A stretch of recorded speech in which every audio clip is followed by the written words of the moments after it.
to Textiles and Tea with the Handweavers Guild of America. I'm Kathy Group. I am the advertising manager, and I am your host today. We want to thank our sponsor today, Jennifer Verl. Thank you, Jennifer. It's really nice when we have our Textiles and Tea Angels. They step up and they sponsor one of our episodes. Thank you, Jennifer. We appreciate it. Today, I want to remind everybody once again that put your questions in the Q&A and not in the chat. Love your comments in chat, but I can't always see them. So put your Q&A, put your questions in the Q&A, and we'll get to as many of them as we can today. Today we have Ann Morton. Ann works and exploits traditional textile techniques as a conceptual tool for social communications to examine contemporary society. She is driven by a desire to employ her art as a voice for advocacy. The work she has done reflects her own handwork, but also orchestrates work from a variety of community participants. And we'll talk more about that today too, through public interventions that seek to harness the power of making and engage the many hands to create a large whole. After a 35-year career as a environmental graphics designer, she earned her MFA in 2012 from Arizona State University. She is practicing artist and teacher at Mesa Community College. She previously taught at ASU, Arizona State, and Paradise Valley Community College. Her work has been published and shown nationally and internationally. Her selected work is represented by the Lisa Sette Gallery in Phoenix. If you're in the area, go check her out. Hi, Ann. How are you? I'm good. Thanks, Kathy. Nice to be here. Welcome. What lovely to have you on board today. So let's start with the important question. What is your favorite tea? Well, I am not a hot tea kind of gal. So I would say most any tea, if it's iced and mixed with lemonade, like an Arnold Palmer, that's my favorite. So I love the passion tea lemonade with no sweetener at Starbucks. So that's got to be my answer. Nice plug for Starbucks. Those are good though. Now, do you not drink hot tea because you're in Arizona? I guess I don't know. I'm Hot there not. a I've lot. never drank a full cup of coffee. I'm not a hot chocolate person. I'll order an iced drink even when it's cold. So All right. just part of my metabolism, I guess. Well, as I read your bio, we talked a little, said a little bit about you going to Arizona State, but can you talk about how you got started in fiber? Well, as a kid, I was raised in a textile centric house. So my Oh, mom, she took in ironing, but she also did lots of alterations. She made all the palm and cheer uniforms for my high school. So I was always in sewing and making as a kid. I started sewing Barbie clothes in third grade and my own clothes by the time I was in fifth grade. So it's really always kind of been part of who I've been. well, then how is it that you went into graphic design, but then switched back over, well, switched to fiber, but went back to fiber? Right. What was that about? Well, graphic design gave me a way to have a creative career. Mm, And I do love that part of what has been my mm, practice. But when I was a designer, I often created editorial or commercial illustrations using paper and embroidery techniques. So, if there was an article or an annual report, I would bring my fiber work into that, just doing it. Um, I discovered basketry at Aeromont under Lissa Hunter. And at the time in my practice as a designer, I was restless. I felt like I really wasn't using my creative capital in the right way. And she suggested the fiber program at ASU, and I was stunned. I had no idea there was such uh, a degree program. So it's by the time I got home from that workshop at Aeromont, the stars kind of aligned, and I went and investigated the program at ASU, and I enrolled, and I finished up my undergrad, which I still needed to do. And then I went on to get my MFA there at ASU. You can really see a lot of my graphic design in the work that I do. I embroider lots of text and words, and I'm very interested in the pixelized image, because pixelized images are exactly the way that, we make imagery in textiles. And so those two have really quite a bond that most people don't think about. So were you working full-time and going to school? I was for a while. Oh, I worked until I got done with the few classes I needed to pick up for my undergrad, and then I informed my partner that it was time for me to move into something different.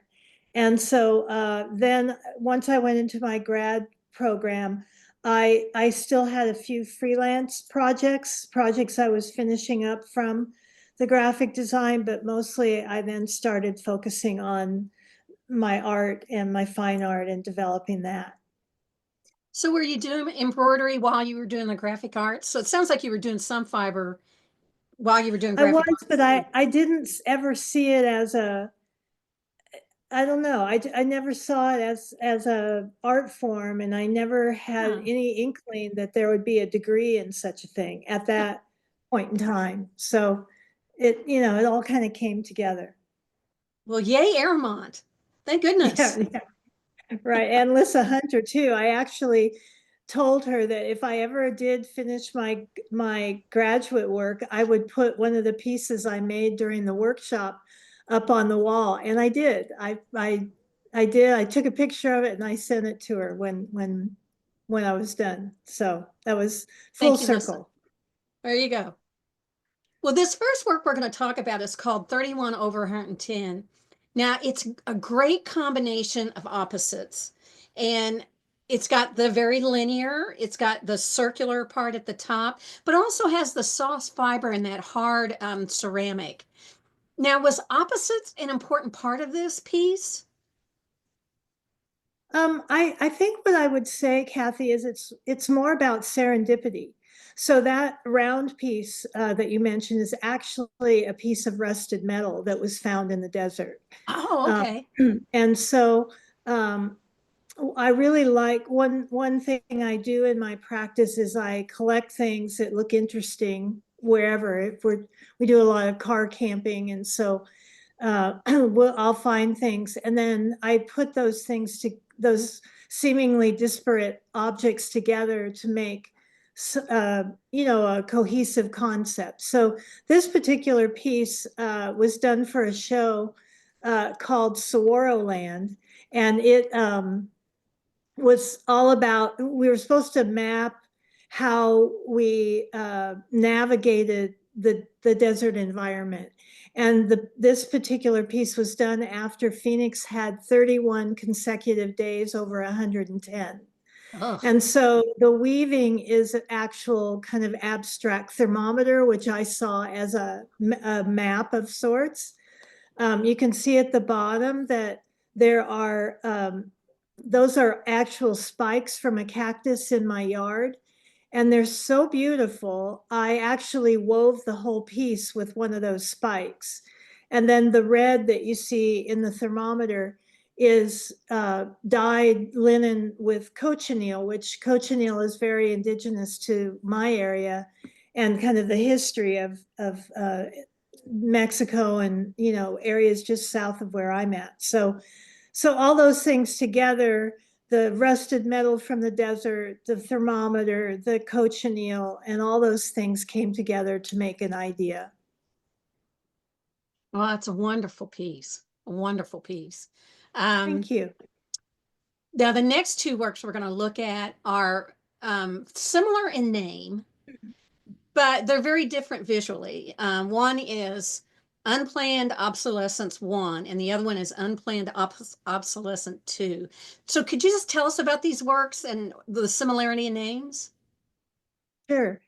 Well, both of these works were done as part of my undergrad work. Now, keep in mind, my undergrad was when I was in my 50s, right? So, I was not a kid. So, I, I was constantly thinking about my age when I was doing my work at ASU. You're surrounded by all these young people. And the idea of unplanned obsolescence is a play on words, planned obsolescence, which kind of reflects our consumer culture.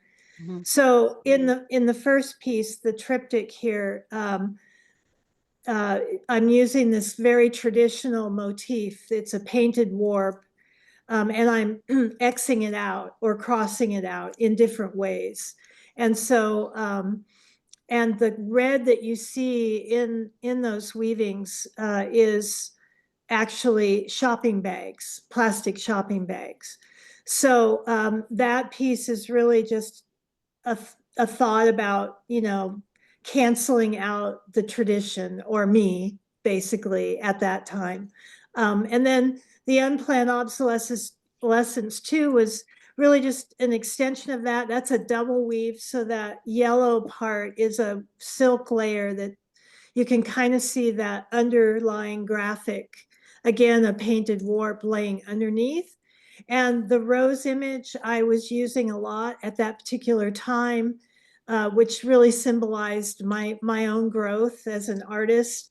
But you can see it's constantly interrupted with targets and X's and that front coming to the back, the background coming to the foreground. So it's really just to study in double weave, but again, that rose is made from plastic shopping bags. So it's kind of at once a commentary about my own insecurities being an older student, but also our consumer culture. So that's what those are about. Well, then we're going to go on and talk about violet protest. And this is kind of taken a life of its own.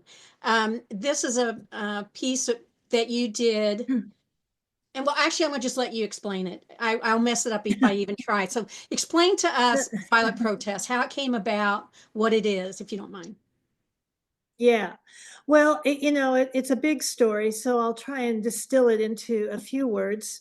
The idea with the violet protest had actually been percolating in my head in one iteration or another since about 2017, 16, 17. But it really became fully defined, and the aspects of that project came together when I was awarded what they call here the Sculpt Award, which is a mid-career artist award given by the Phoenix Art Museum. And with that comes a solo show. So I knew that I wanted to do a public project. And at the time, the politics in our country were just and are still very divisive. And so my thought was really the project is based on these core values that we all believe in, that we all teach our children. The lawmakers teach their children, but we're not seeing the evidence of that in how they're making decisions. So the idea was to put out a call for makers to make 8 by 8 inch squares in relatively equal parts, red and blue. And the idea is when those two colors come together on the color wheel, they create the color violet. I've taught color for many, many years. And I like that word because it's one letter away from the word violent. And so uh, it first was at the Phoenix Art Museum, as you see here, during the summer of 2021.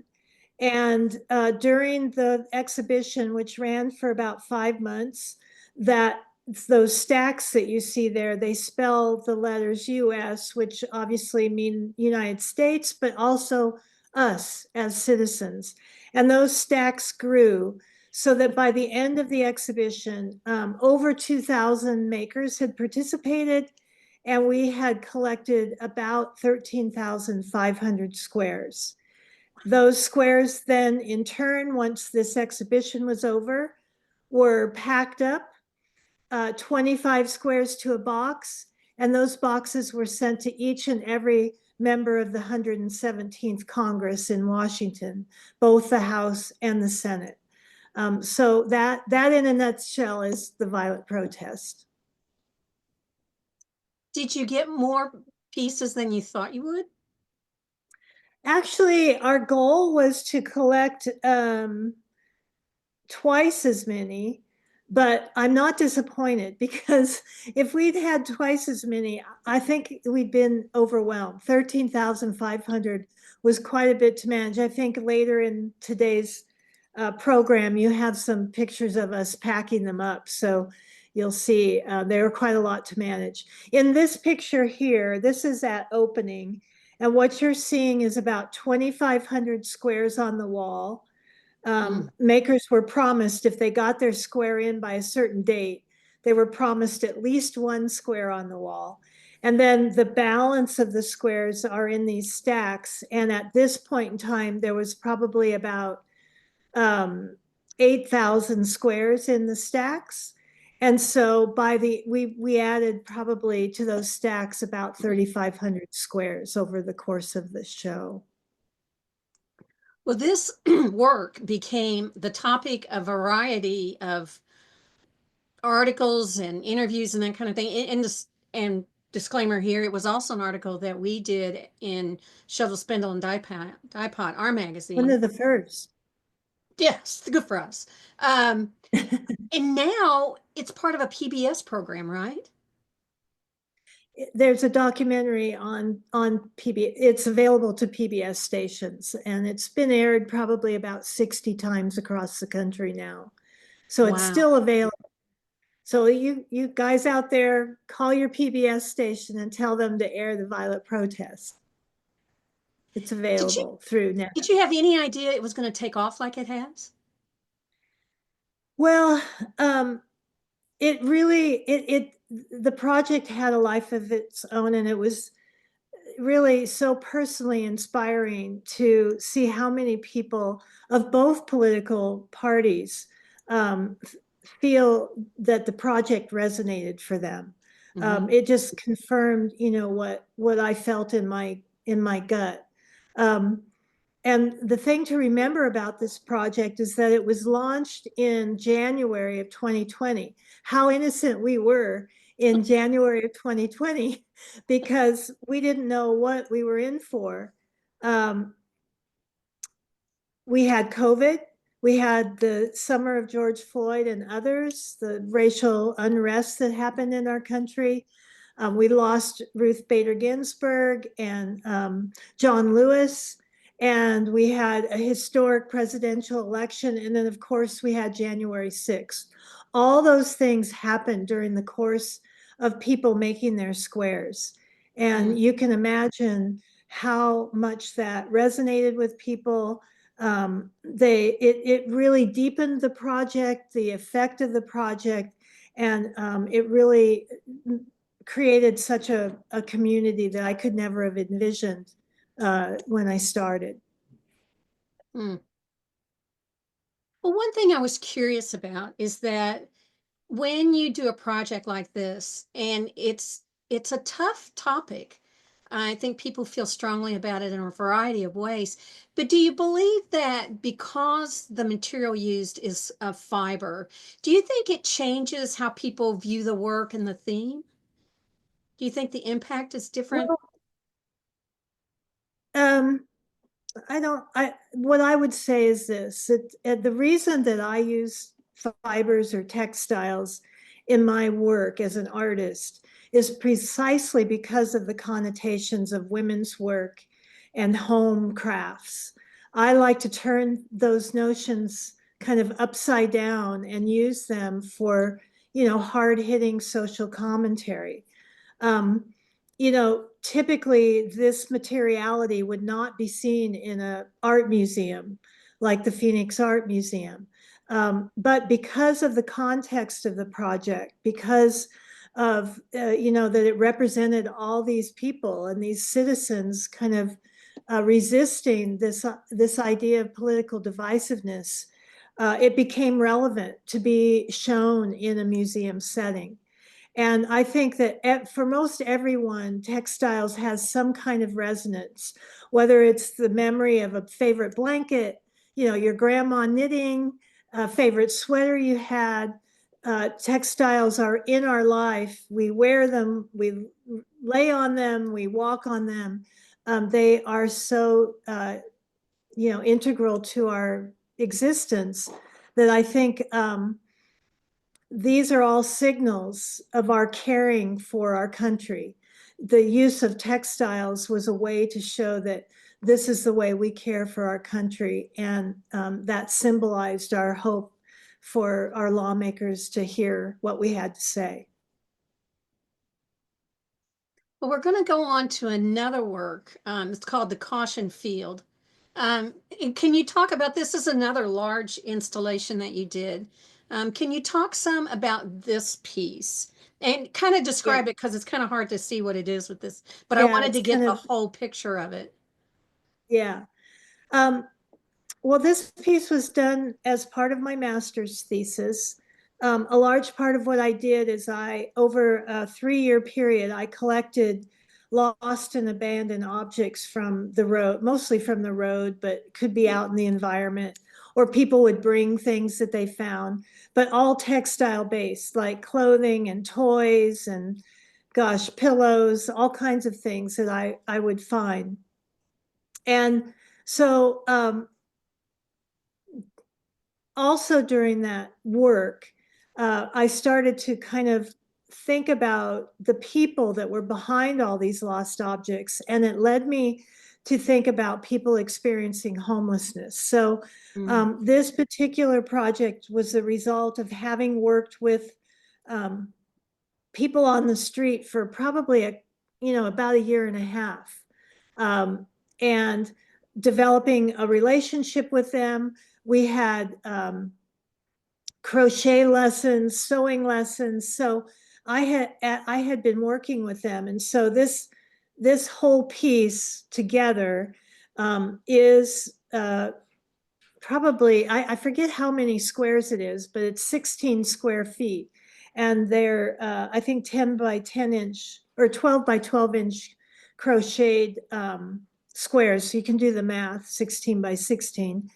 And they create this area, and then the lost objects that are in that net are really meant to, the two things together are meant to symbolize how it feels to be homeless, that you are kind of lost, abandoned, but right there in plain sight, but you're cordoned off because of the inherent fear that a lot of people have of people experiencing homelessness. So um, I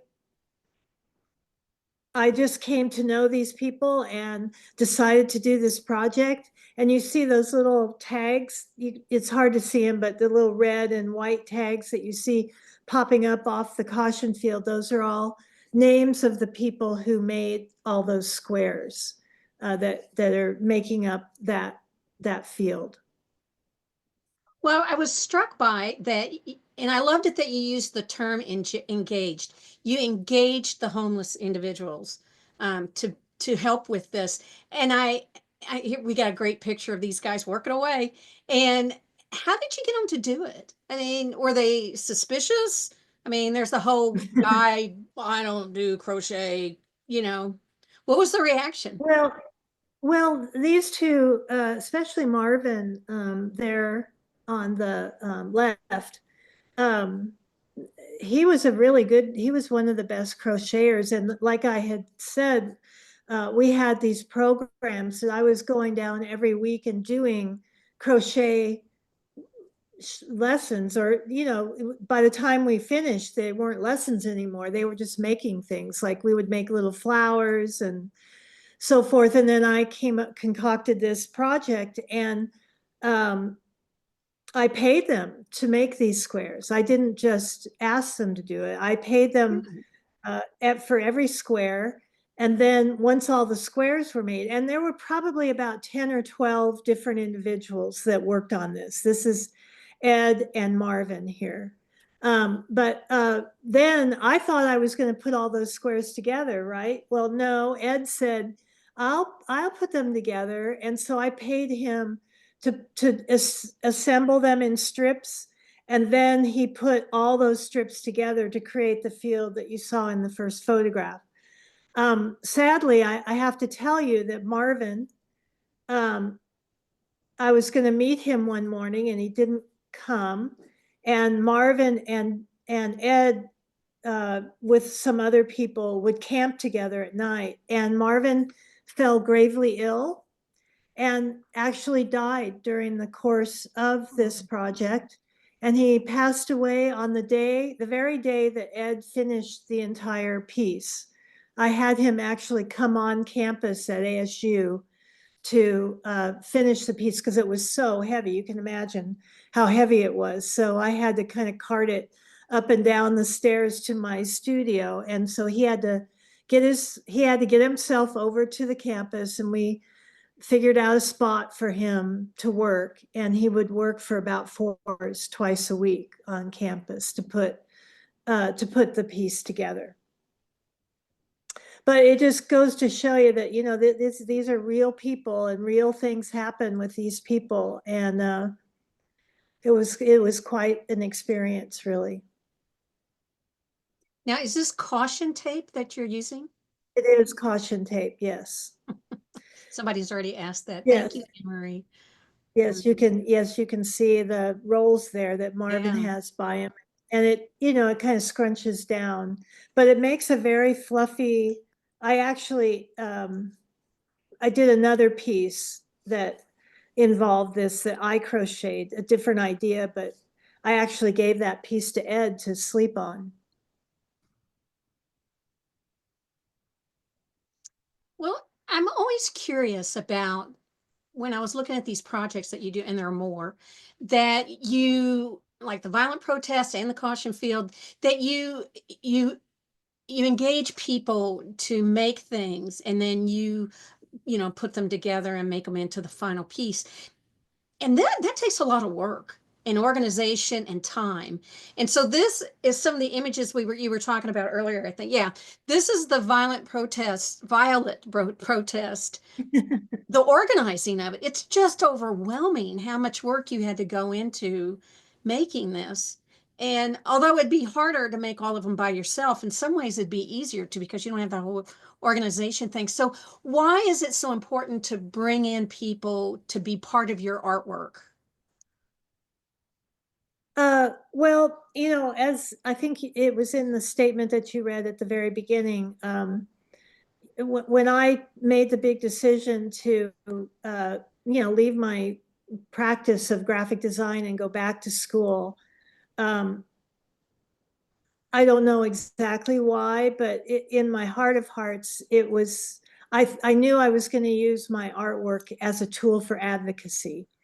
Mm. And during the course of my time at ASU, I accidentally got enrolled in a class called Art and Community, and I had no idea what I was going to do with this class that I'm supposed to, you know, do things with other people. And I was a fibers major. I went back to school to do my art and not have to compromise like I'd done in my design practice. But through that class, I really started to realize the rich history between textiles and community work.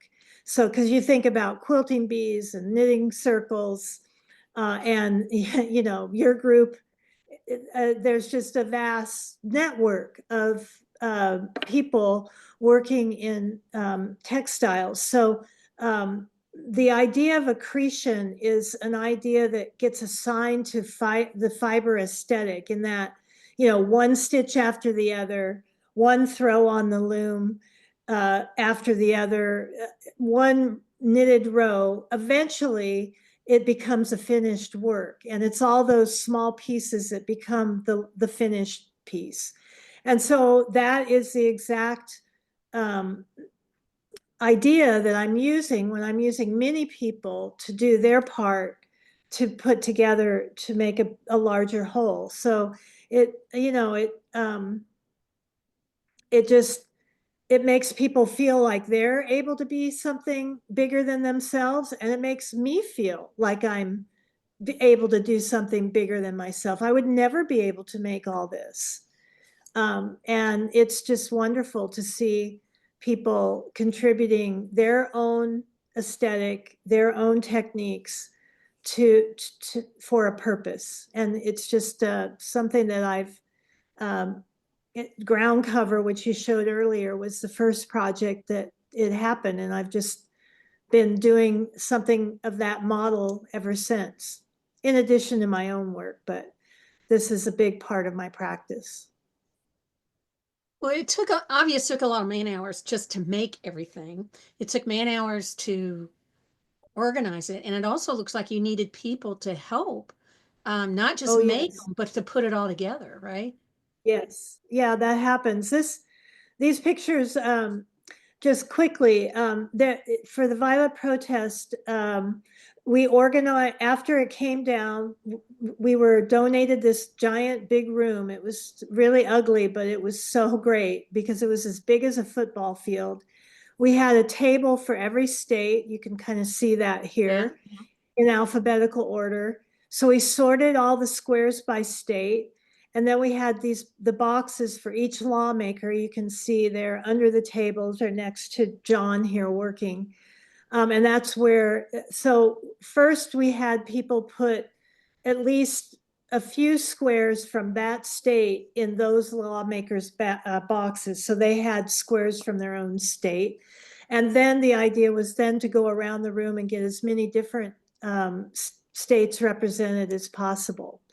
And then what John is doing here in this picture is we then took those groups in the boxes.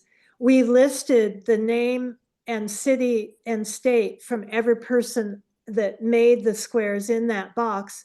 And that list went with the box to the lawmakers so they could see who made their squares.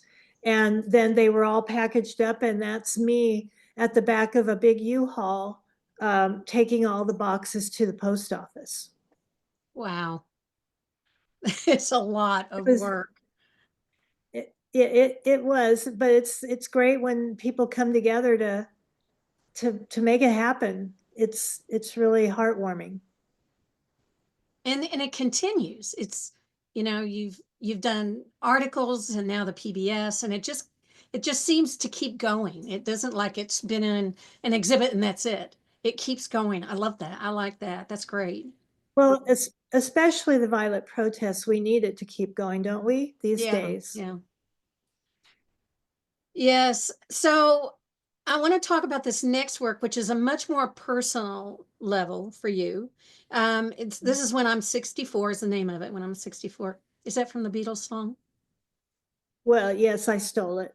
I like that though. That's good. I love that song. Um, Means those of something you who are completely. younger, you may have to go look that song up. So this represents, not only is it visually striking and so rich, but it also represents some really personal issues in your own life. And I thought Yeah, about how brave that is to share on that level for you or for anyone. So anyway, would you just talk more about this work? yeah, sure. Well, this piece came about because um, this artist who organized the show, and then she got a curator on board. She somehow, I don't know how, but she got access to 2,000 speculums. And so they asked 20 artists to do work and use as many speculums as they wanted. So the show was called 2000 Speculums and 20 Artists. And so, talk about serendipity. The curator came to me and she said, you probably don't really want to do a work to incorporate, speculums. I said, well, as a matter of fact, this summer I am scheduled to have a hysterectomy, which is, a very uh, radical change to a woman's body. And I said, really apropos. So this piece was made in my recovery from that hysterectomy. Took about 3 months to make it. So there are six, and it was done in the summer when I was 64. So there are 64 crocheted blood drops. On the 25th and 40th drop are these roses that you see, and those are the years of the birth of my two daughters. And then the ties from the blood drops, traverse up and over that hoop, and then are attached, excuse me, attached to these scrunchies that hold the speculums. And it's really meant to represent that. I think many times as women, we feel like, our bodies go through these changes with menstruation, childbirth, hysterectomy, and we're kind of expected to just get on with it. There's no moments to, reflect on the changes that our bodies are going through. So what was really cool is somehow this show was connected to a network of gynecologists, and the gynecologist that actually, she didn't do the hysterectomy, but she referred me to the surgeon that did. She came to the show. Total, I didn't know. And so we had a really wonderful conversation about this work and, her diagnosis of me. And I'd gone through it at that point and was totally recovered by the time this was shown. So anyway, it was one of those sweet pieces that just happened to come about, again, with that serendipity. Well, it's so powerful. It is so powerful. Thank you. And I'm just curious, why are you drawn to these big installations? I mean, I know there's um, pros and cons to both, but in some ways it's so much easier if you did something little, right? But installations must really speak to you. Why is that? Well, this when I read this question, Kathy, I think I'm really more actually drawn to the idea than I am to the idea of an installation. Like, I'm not wanting to do a bigger piece. I'm wanting to do the idea. And so, because of my background, when you combine fiber techniques with construction, that can present some challenges. But I'm not really looking to do bigger work. I'm just looking to do the bigger idea. So if it happens to be an installation, then it is, and we deal with it. Yeah. So I'm perfectly fine to do little embroideries too. So So yeah, sometimes the work tells you what it needs, right? Whether it's big or absolutely. little It or always otherwise. does. It always does. Yeah, it always does.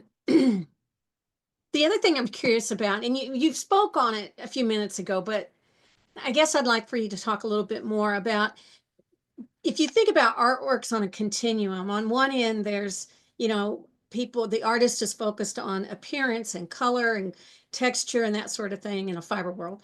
And then on the other end, you may have someone who the meaning behind it is more important, or is as important.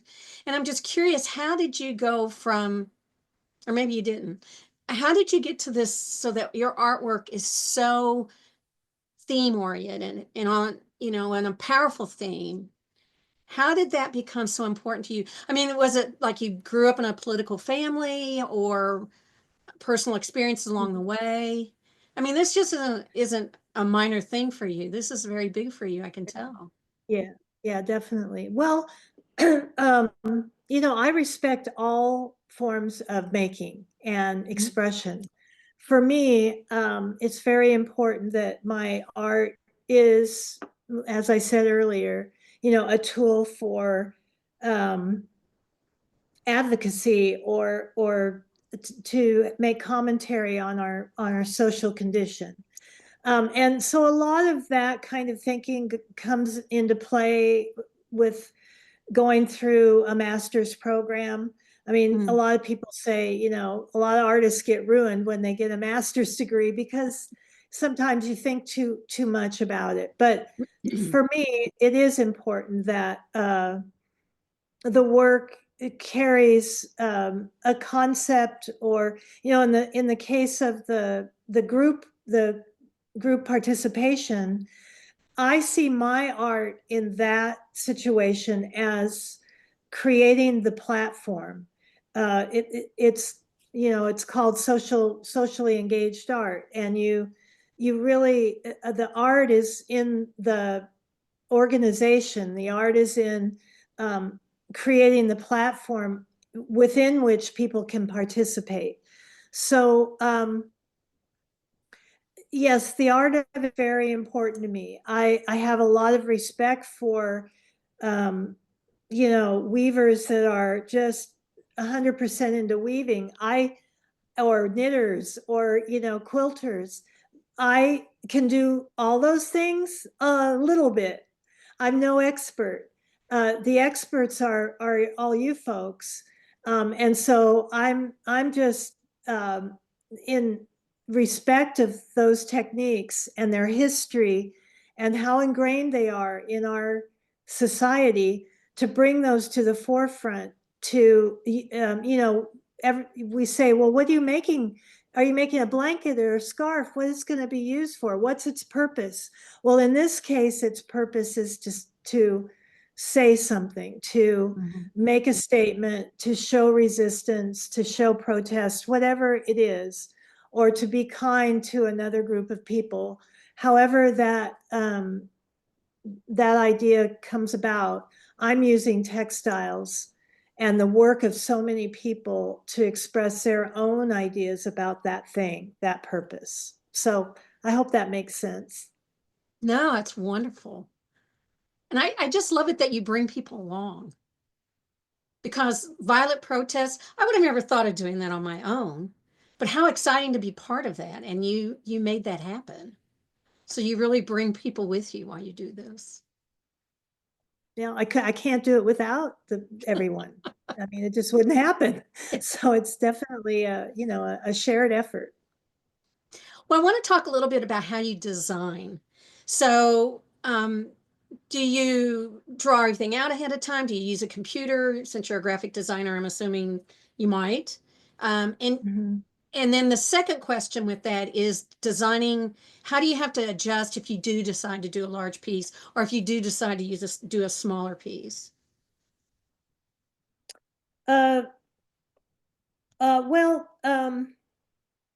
in my graphic design practice, um, the biggest part of that practice, I did a lot of design for print when I started out, but then I became what's called an environmental graphic designer, and that means designers that design sign systems, signage, exhibits, displays.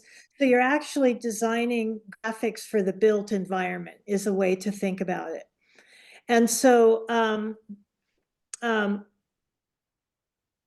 because of that background, I I I think in terms of how things are built. I learned a lot about how things are put together, how construction works.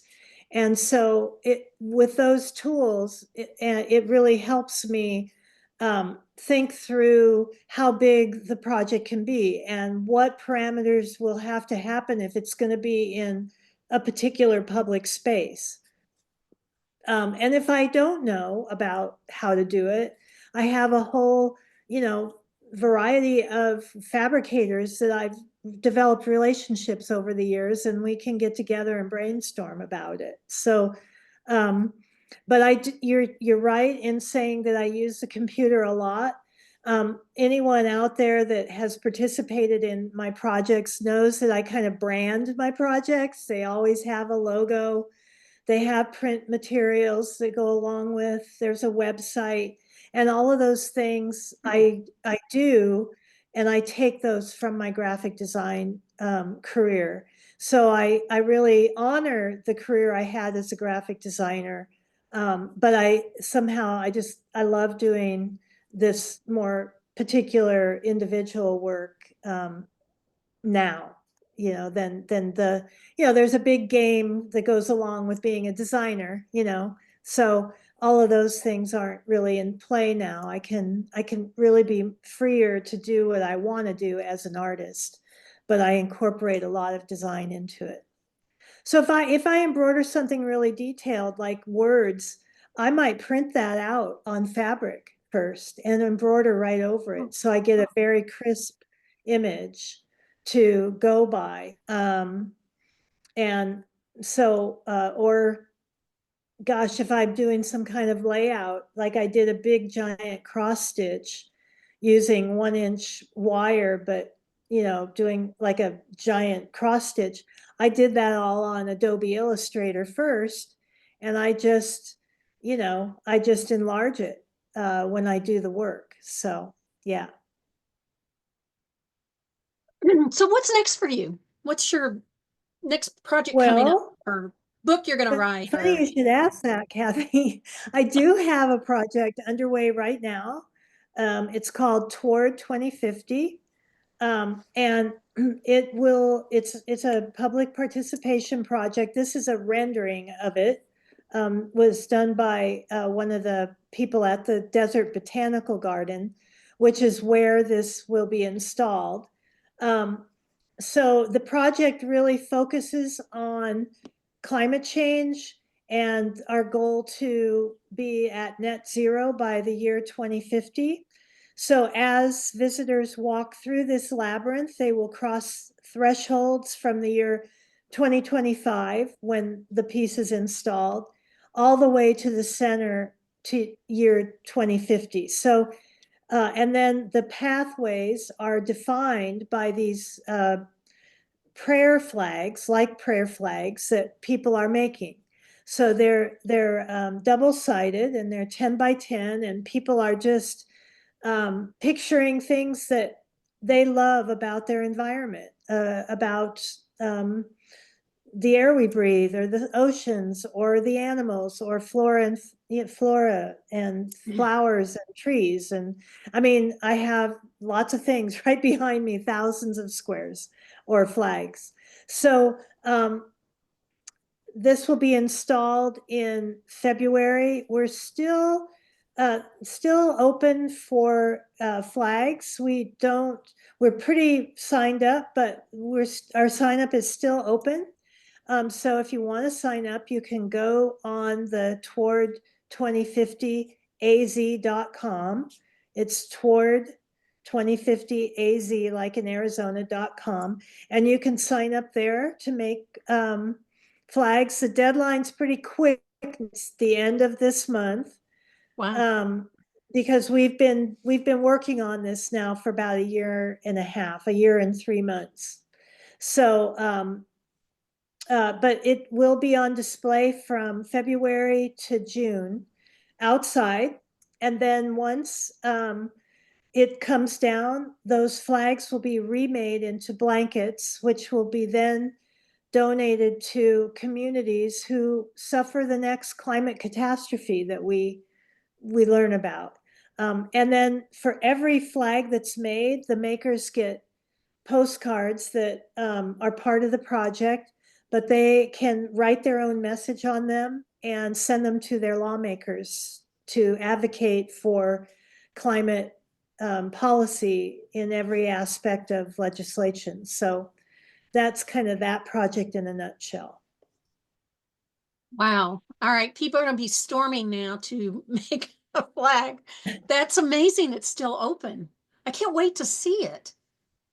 Yeah, I think you'll find it really wonderful. I mean, I'm the mailman is delivering my mail in big crates now because they're coming in right now. So Well, we have some questions. Why don't we jump to those real yeah, quick before we run that out of would be time? fantastic.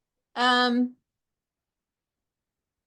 oh, this is a good question. This is from Sally Kirkpatrick, or Sally Main.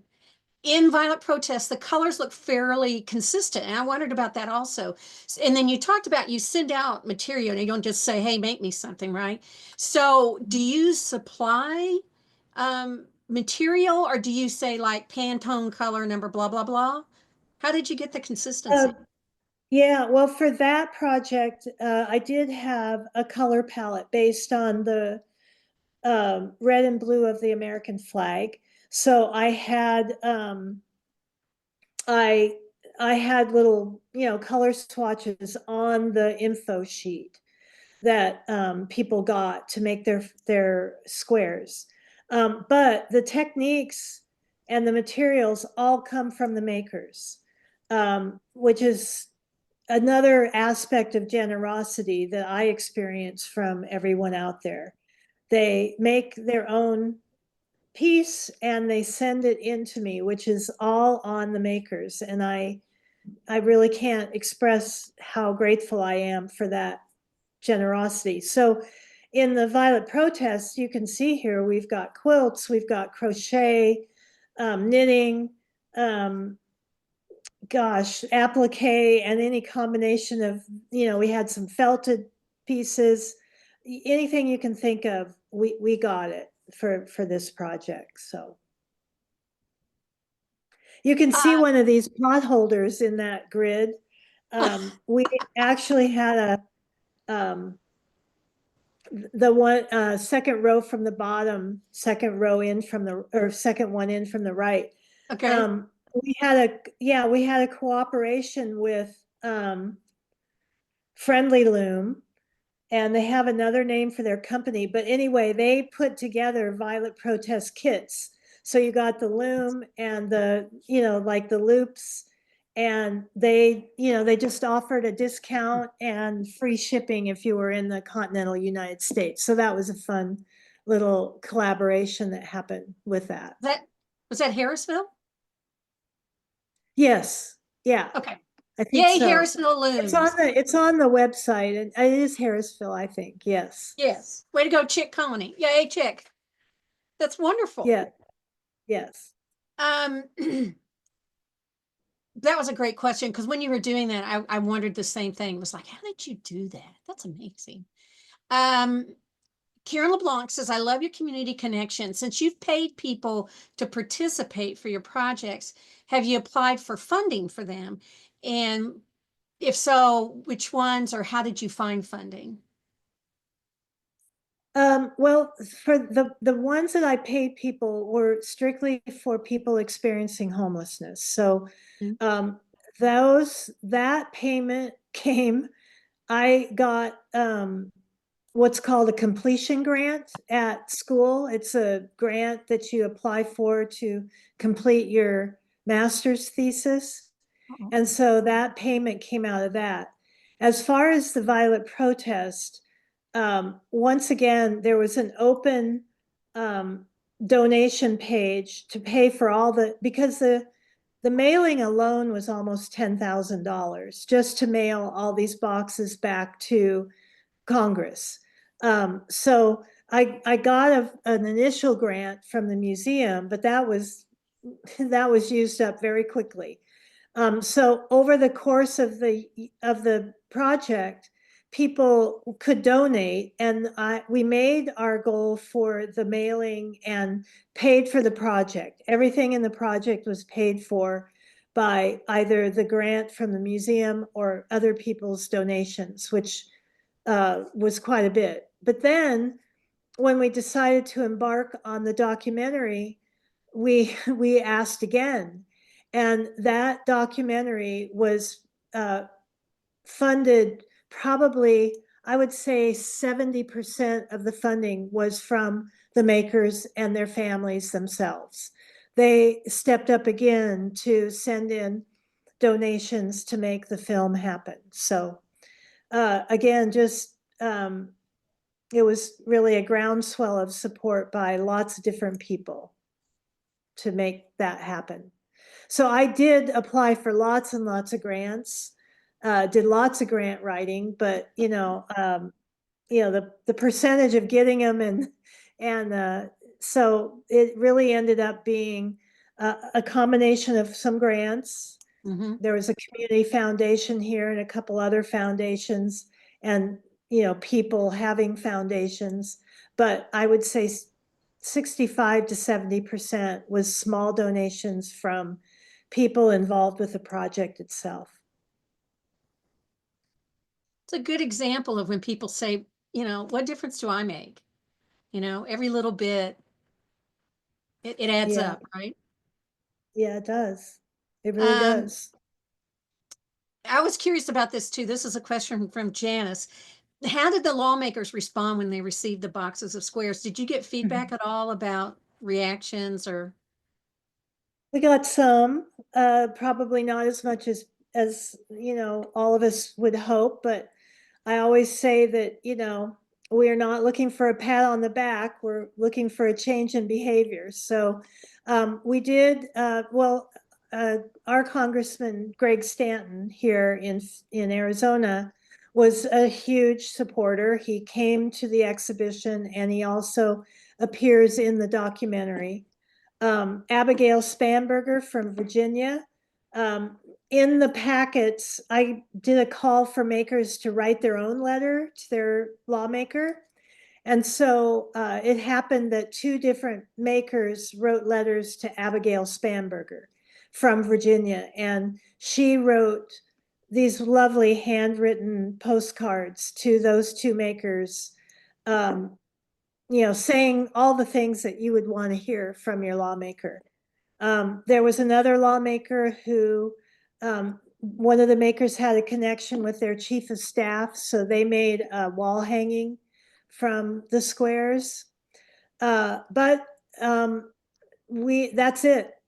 We got 5 boxes back from lawmakers saying they could not accept donations or, gifts, not donations, but gifts.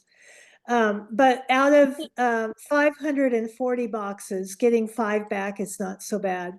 Yeah. So, anyone that came into the room, the exhibition room, or who worked to package up the squares can attest to the energy that those squares carry with them.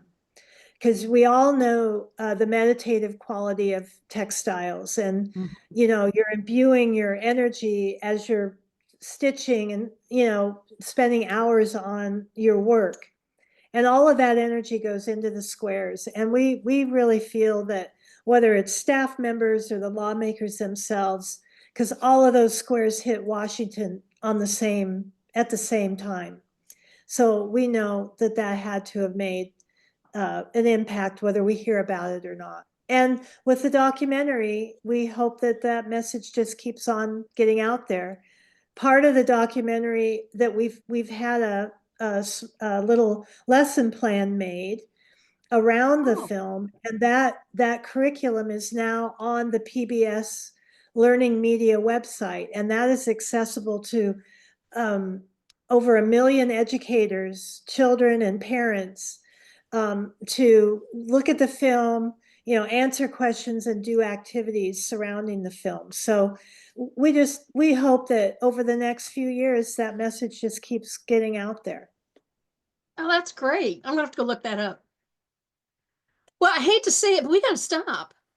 Yeah. Thank you so much for being. I've learned so much. I thought I knew this project, but I have learned so much more about it. Thank you so much for being on here today. Thank Thank you. you for Thanks what for you having me. do. Thank you. Oh, If you thank want to you learn so more, much. this is Ann's website. It's annmortonaz.com. Go check it out. And then we also put in chat information about the new project that's coming up, 2050. So if you want to get more information about that, that's also in the chat. So you can take a look at that. We want to thank our sponsor today, Jennifer. Thank you so much for being our sponsor, Jennifer Verall. I hope you enjoyed it. You picked an interesting topic for us today, Jennifer. Thank you so much. And again, thank you to our angels. Jennifer is one of them for sponsoring Textiles and Tea. If you would like to sponsor an episode or your guild or your business, please go to our website. You can choose a date. If you have questions, you can give us a call and we'll help you with it. But thank you to our sponsors. Thank you, Jennifer. You've done good. Um, we've got a jurors talk coming up. If you enjoy jurors talk, but you don't always get to go and see it, we're bringing it to you. Jurors Talks 2024 is the exhibits from Convergence, and we're going to do all of them. They're different weeks. It starts January the 9th, and every week we have a new one. It's for 5 weeks. And the juror will talk about her or his thoughts on the work, why they chose what they did, and then you get to see images of the work too. So if you didn't get to see the exhibit because you weren't there, or you did see it and you want to see it again, great time to do that. You can go online and register for these, and if you're a member, you will save $5 to $10 for them. But they start January the 9th. So go online if you would like to see these jurors talks. If you've missed any of our episodes, you can go online. You can watch it on HGA's Facebook page, or you can watch it on YouTube. And I encourage you, if you like watching it on YouTube rather than Facebook, be sure you register, because if you subscribe, you'll get a notice when a new one's been uploaded. We want to thank everyone who supported HGA either by donating or by joining. Your donations support our programming, whether it's Textiles and Tea, Careers in Textiles, all these programs. This is how we're able to bring these to you, is through your donations and your membership. We enjoy having you as a member. And if you want more information, go to wespendie.org. Next week, we have Jean Sisson. I'm excited to have her on board. Thank you all so much. Have a wonderful week. Happy tea.